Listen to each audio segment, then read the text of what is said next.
Morning student, this is English first of class 6th and today we are going to continue from here as I have already taught you the chapter 7 part 1 and we have finished till here.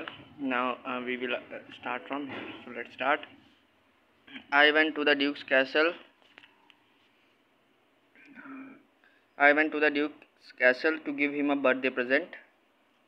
ठीक है. He gave me this purse of gold in return set Joseph showing him the purse. तो उसने कहा कि मैं Duke के castle गया था और उसने मुझे बर्थडे प्रेजेंट उसको क्या देने के लिए, बर्थडे प्रेजेंट देने के लिए, बर्थडे गिफ्ट देने के लिए he gave me this purse of gold, और उसने मुझको ये सोने का पर्स दिया था रिटर्न में, वापसी में. Set Joseph showing him the purse, और उसने जोसेफ को बताया पर्स देते हुए.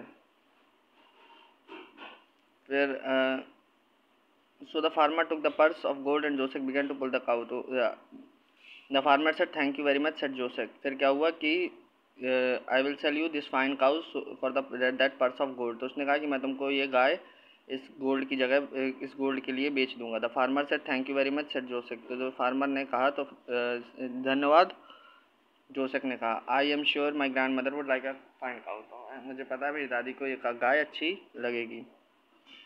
So the farmer took the purse of gold and Joseph began to pull the cow to his home. और इसी के साथ क्या किया कि जो किसान था उसने सोने का पर्स ले लिया और जोसेफ ने गाय ले ली और गाय को वो घर ले जाने लगा. When he had gone a little further he met a man carrying a fat goose. तो जो थोड़ा ही आगे गया था वो एक इंसान से मिला जो कि क्या लिए था, बतख लिए था मोटी.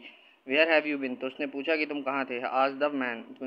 From where did you get the fine cow? तो उसने पूछा कि तुम्हें ये गाय कहाँ से मिली. तो I went to the Duke's castle to give him birthday present. तो क्या था कि उसने कहा कि मैं ड्यूक के कैसल महल में गया था उसको क्या बर्थडे प्रेजेंट देने के लिए. जोसेफ ने कहा give me a purse of gold and I exchange a purse of gold with this cow. तो उसने कहा कि उसने मुझको सोने का पर्स दिया और मैंने उस पर्स की जगह ये गाय ले ली. I will sell you this for this fat goose for the cow said the man. तो उस इंसान ने कहा कि मैं तुमको ये बतख बेच दूंगा, किसके बदले में, उस गाय के बदले में. Thank you very much set Joseph. जैसे जोसेफ ने कहा धन्यवाद. I am sure my grand mother would like fat goose. तो उसने कहा कि मुझे भरोसा है मेरी ग्रैंड मदर को ये बतख अच्छी लगेगी. So the man took the cow and Joseph carried away the goose. तो इंसान ने वो जो आदमी था उसने गाय ले ली और जोसेफ गूस के साथ आगे बढ़ गया. फिर क्या होता है, later on the path Joseph met an old woman carrying a white lamp. तो आगे चल कर के रास्ते में जोसेफ एक बूढ़ी औरत से मिलता है जो कि एक सफ़ेद कलर की भीड़ लिए रहती है. Where are you coming from. और वो उससे पूछती तुम कहाँ से आ रहे हो. How did you get the fat goose. और तुम्हें ये मोटी बतख कहाँ से मिली. I went to the duke castle to give a birthday present. तो उसने कहा कि मैं ड्यूक के कैसल में गया था उसको बर्थडे का प्रेजेंट देने के लिए महल में उसके. He gifted me a purse of gold. और उसने मुझे एक सोने का पर्स दिया. I exchange my purse of gold for a cow. और मैंने उस पर्स के बदले एक काउ ले ली.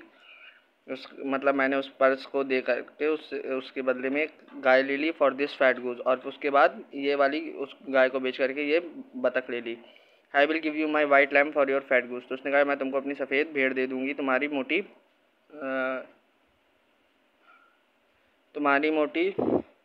बतख के बदले में. ठीक है. Thank you very much. I am sure my grand mother would love white lamp. तो वो कहता है बहुत बहुत धन्यवाद, मुझको भरोसा है कि मेरी दादी को ये सफ़ेद लैम्प अच्छी लगेगी. ठीक है. फिर कहता है so the old man took the goes and Joseph carried the white lamp away. तो क्या हुआ कि जो बूढ़ी दादी थी, तो जो ओल्ड वुमेन थी, जो बूढ़ी औरत थी, उसने क्या किया कि उससे गूज ले ली और उसको वाइट लैम्प दे दी अपनी. ठीक है. Just around the next. और वो थोड़ा ही आगे बढ़ा था कि Joseph met a boy carrying a black rabbit. तो एक लड़के से मिला जो कि काले कलर का खरगोश लिए था. Where did you go. उसने पूछा कि तुम कहाँ से आ रहे हो. How did you get the white lamb. और तुमको ये सफ़ेद भेड़ कैसे मिली. I went to the duke's castle to give him birthday present. तो उसने बताया कि मैं ड्यूक के महल में गया था, राजा के महल में गया था उसको बर्थडे का गिफ्ट देने के लिए. और उसने मुझको रिटर्न में क्या दिया, एक सोने से भरा हुआ पर्स दिया. और मैंने उस पर्स के बदले में काऊ ले ली. फिर काऊ के बदले में मैंने बतख ले ली और बतख के बदले में फिर मैंने सफ़ेद लैम्प ले ली. I will give you this black rabbit for white lamp. तो वो कहता है कि मैं तुमको ये काला खरगोश दे दूंगा वाइट लैम्प के लिए. तुम मुझको अपनी ये सफ़ेद लैम्प दे दो. Set the boy. Thank you very much set Joseph. तो जोसेफ कहता है ठीक है और धन्यवाद. I am sure my grand mother will love this black rabbit, और मुझको भरोसा है कि मेरी दादी को ये काला रैबिट पसंद आएगा। So the boy took the white lamp and Joseph took the black rabbit. तो क्या हुआ, तो होता है कि जो लड़का होता है वो सफ़ेद लैम्प ले जाता है और जोसेफ काला rabbit. Joseph walk quickly on the way again and met a girl with a singing canary. तो जोसेफ क्या करता है कि थोड़ा सा आगे चलता है और वो एक लड़की से मिलता है जो कि गाना गा रही होती है। So this is for today and next period we are complete this. Till then, thank you.